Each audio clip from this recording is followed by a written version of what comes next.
হেফাজতে ইসলাম বাংলাদেশের পরিচালিত 2013 সালের নবী প্রেমিক আন্দোলনের শাপলা চত্বরে তৎকালীন খুনি সরকারের নেতৃত্বে পরিচালিত গণহত্যাকাণ্ডে শাহাদাতপ্রাপ্ত বীর শহীদান এবং 2021 সালে মোদি বিরোধী আন্দোলনে শাহাদাতপ্রাপ্ত বীর শহীদানদের পরিবারের সম্মানে আজকে হেফাজতে ইসলাম বাংলাদেশ ঢাকা মহানগরীর পক্ষ থেকে এই ইফতার মাহফিলের আয়োজন করা হয়েছে।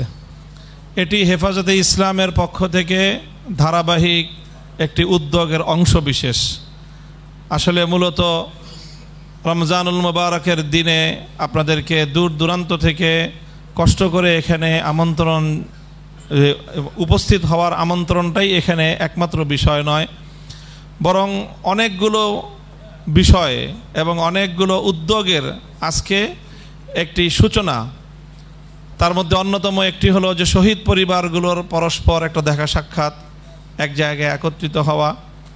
সেই সাথে আমরা মনে করছি যে হেফাজতে ইসলামের এই সকল বীর শহীদানদেরকে নিয়ে আমাদের সামনে আরও বেশ কিছু গুরুত্বপূর্ণ দায়িত্ব রয়েছে।